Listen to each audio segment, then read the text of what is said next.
By the way, Dana, do you remember a time not so long ago when the United States was the global leader in providing international aid? I do. It was only like 6 months ago, Yes, I think. yes. Well, now the United States Agency for International Development, also known as USAID, has essentially been dissolved. There's another country that is stepping in to fill the void. It is China. For example, just a few weeks ago in Myanmar, a massive earthquake killed thousands of people and leveled entire communities. The U.S. response included sending a 3-person team who flew out to Myanmar, and then those people were fired 2 days after arriving on the scene. Meanwhile, China sent a 600-person team to the disaster zone, many of whom are still on the ground there today. So the question is, when it comes to power and influence, is our loss China's gain? Joining us now from D.C. to help answer those questions is Francisco Bencosme. He was the China policy leader for USAID under the Biden administration. Francisco, good morning. Good to see you. Good morning. Thank you so much for having me.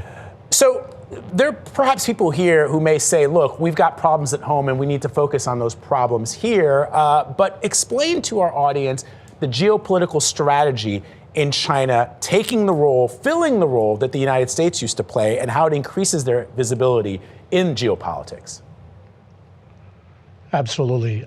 Look no further than the Trump administration's economic strategy, where just a couple days ago it said that it was using its tariffs to isolate China and bring allies and partners in the Asia Pacific. When we don't show up for our partners, like when they have a natural disaster, like places in Southeast Asia, which are crucial to isolate China, then it makes it less likely that our economic strategy will be effective.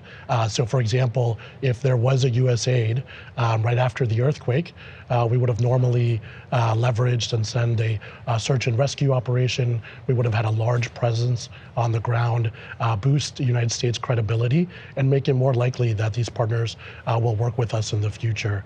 Instead, what we're seeing, as you mentioned, is China filling in that void and currying favor with the military junta in Burma right now.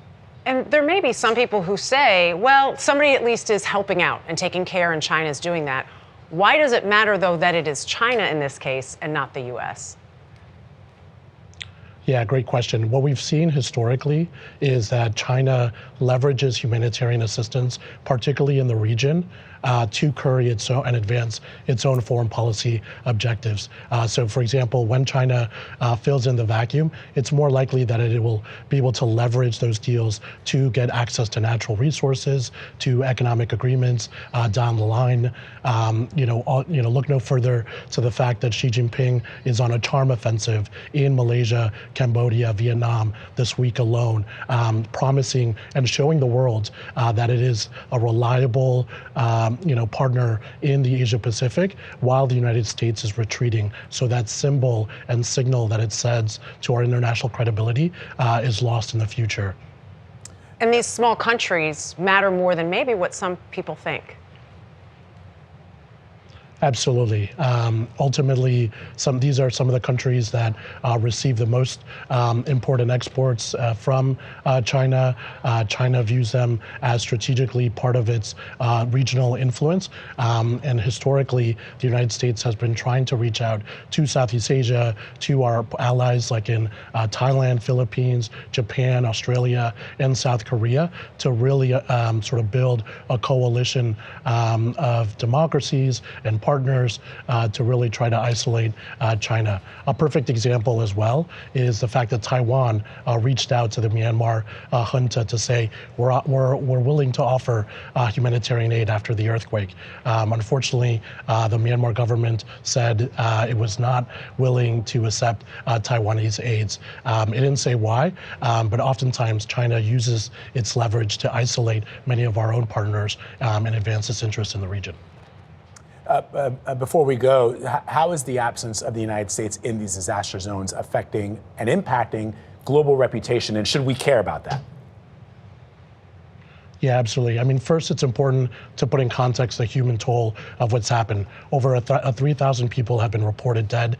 The U.S. Geological Survey has said that that number can reach up to 10,000 numbers. The health systems in Myanmar has been devastated by the coup and civil war for the last 4 years, and also as a result of COVID, which never really recovered. So there's a immediate human toll in terms of not being able to respond to the humanitarian disaster. The United States has historically been the largest provider of humanitarian assistance to the region, as including and particularly in the Burma context. But then, as you mentioned, in the sort of, it also needs to be taken into account the political civil war as well inside the country. China tends to work directly with the military government, when as the United States goes in, it works with NGOs, international bodies like the United Nations, and ensures that the aid cannot be weaponized and sort of increase the legitimacy of the junta, which was originally